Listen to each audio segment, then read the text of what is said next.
18, 19, 20, 21. अरे वा, एका दिवसात एवढं ऍडमिशन? मला वाटलं नव्हतं लोक इतके पटकन तयार होतील. बाबा, लोकांच्या मनात गाण्याची ओढ असतेच, फक्त त्यांना विश्वासानं सांगावं लागतं. खरंय खरंय. पण ना, हे काम तुझं नाही. तुझं काम काय आहे? शिकवणं. पण तू तर संस्थाच उभी करायला घेतलीस. हा अय्यो, तुझ्या आईचा पगार वाढवावा लागणार की रे आता मला. पगाराचं नंतर बघू, पण बाबा ऐका ना, ऍडमिशन झालेत, आता तरी सुरुवात करू शकतो ना? हे बघ, आकडा चांगला आहे, काही वाईट नाही आहे, पण जर आपल्याला ग्रँड मिळवायची असेल ना, तर किमान 25 मुलं तरी लागतील. म्हणजे एकदा त्या नियमात बसलो की काम सुरू करता येईल, काही प्रॉब्लेम नाही. बरं, म्हणजे आणखी 4 मुलं हवी आहेत. येस. हरकत नाही, होतील ते पण.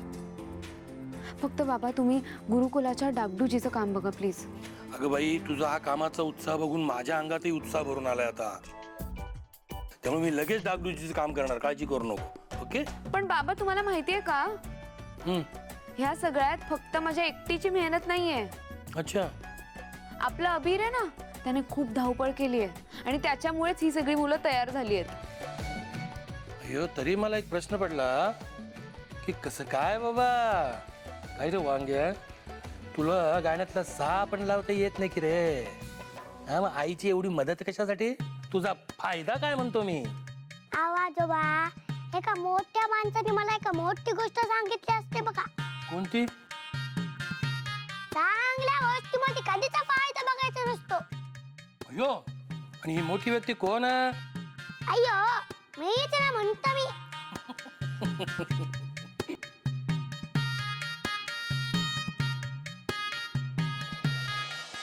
अय्यो, आता गुरुकुल सुरू होणार असताना, त्यामुळे आता तुमच्या दोघांपेक्षा मला जास्त आनंद झाला असतो.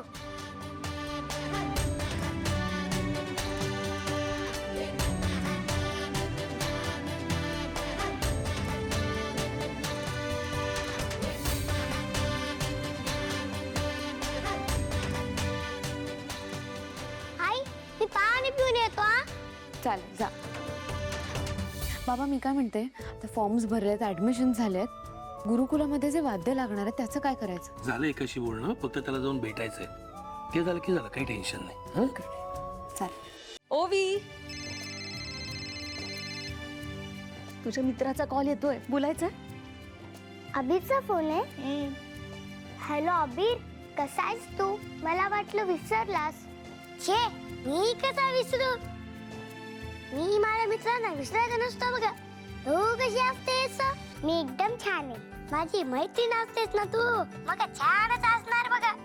माझ्याकडे एक आनंदाची बातमी असते बघा तुझ्यासाठी. काय? लवकर सांग. अगं, आपलं गुरुकुल नाही का, ते लवकरच सुरू होणार असतं बघा. काय? गुरुकुल? आनंदाची बातमी आहे, पण माझ्यासाठी नाही. का? असं का म्हणतेस का तू? काय बोलू? गुरुकुल सुरू झालं तर मला काय उपयोगच नाही. अगं, तुला गाणं शिकायचं असतं ना, मग तू तिथे येऊन शिकू शकतेस. पण बाबा, त्याचं काय करू? हे बघ, आपल्याला जे हवं असतं ते आपल्या आई बापांना माहिती नसतं बघ. म्हणजे आपल्याला जे हवं तेच करायचं. एकदम परफेक्ट. गुरुकुल ना सुरू झालं ना, मी तुला कळतं बघ. हे बघ, मी तुझं ऍडमिशन फॉर्म भरून ठेवतो बघ. तुला यायचंय, बाकी मला काही माहित नसतं बघ. चला, बाय बाय, गुड नाईट.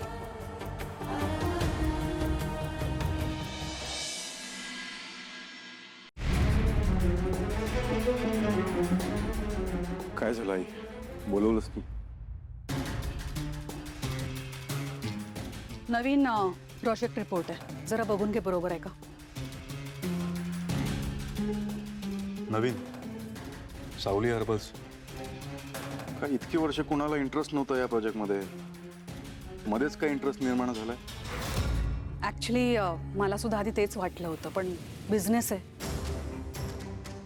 कधीही काहीही घडू शकतं इथे. बघ ना जरा.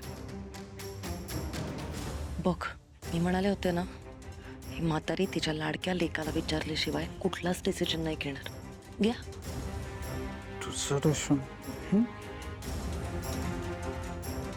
रिपोर्ट छान आहे. इन्व्हेस्टर कोण आहेत? अरे, शंकरराव, आपले खूप जुने इन्व्हेस्टर आहेत ते. त्यांना या प्रोजेक्टमध्ये खूप पोटेन्शियल दिसतोय, सो त्यांना इन्व्हेस्ट करायचं आहे. हां, पण त्याआधी त्यांना तुझ्याबरोबर एक मीटिंग हवी आहे, तुला भेटायचं त्यांना. माझ्यासोबत का मीटिंग करायची? असं काय करतोस तू? सावली हर्बल्स तुझं इनिशिएटिव्ह आहे, तू सुरू केलेला ब्रँड आहे हा. मे बी त्यांना काही डिटेल्स हवे असतील. तुझं मत त्यांच्यासाठी खूप महत्त्वाचं आहे. त्यांच्यासाठीच नाही, माझ्यासाठी सुद्धा. आणि मला असं वाटतंय की या व्हेंचरच्या निमित्ताने तू पुन्हा एकदा रूपम कॉस्मेटिक्सचा सगळा कारभार बघायला लागशील. गेली अनेक वर्ष तू ऑफिसला आलेलाच नाही आहेस, ऑफिसमध्ये काम सुद्धा करत नाही आहेस. या निमित्ताने प्लीज ये ना, बघ ना, हे प्रोजेक्ट हेड कर ना तू प्लीज. सारंग, मला माझा जुना सारंग बघायचा आहे, प्लीज माझ्यासाठी. हे बघ आई, तुला माझं मत माहिती आहे. मला ऑफिसच्या कामामध्ये इंटरेस्ट नाही आहे. मी आत्ता जे काम करतो त्यात समाधानी आहे. बरं ऐक सर, हे बघ आई, माझा विश्वास आहे तुझ्यावर. तू जो निर्णय घेशील तो योग्यच असेल. तुम्हाला जे करायचं ते करा, मला इन्व्हॉल्व नका करू. ऐक, आणखीन एक गोष्ट सांगायची होती तुला. काय? मला स्वतःला सुद्धा या प्रोजेक्टमध्ये खूप इंटरेस्ट आहे, खूप पोटेन्शियल आहे. कारण खरंच याच्यात I want to go ahead with this. आणि त्याकरता आमचं असं मत पडलंय की या प्रॉडक्टचं नाव बदलायचं.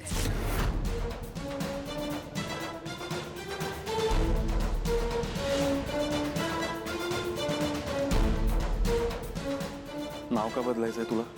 अरे नाही नाही, मी एक्सप्लेन करतो. काय मी गैरसमज करून घेऊ नको. कसं आहे, सावली हर्बल हे नाव आता लोक विसरलेत ना, म्हणजे तसं मार्केट रिपोर्ट पण आहे म्हणून म्हटलं. सो सावली हर्बल आपण नवीन नावाने इंट्रोड्यूस करूया, रिपोझिशनिंग करूया मार्केटमध्ये. लोक नाव विसरलेत म्हणून हा इन्व्हेस्टर तयार झाला का इन्व्हेस्ट करायला या प्रोजेक्टमध्ये?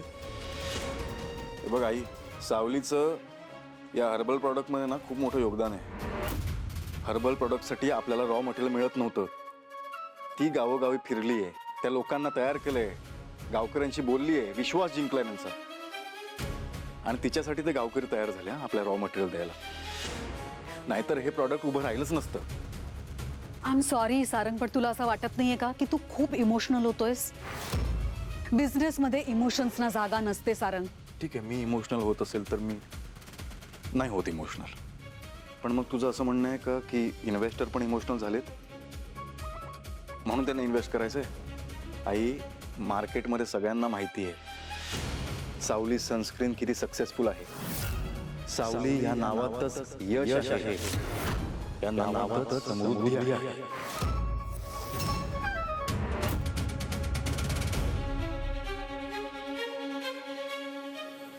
करेक्ट आहे.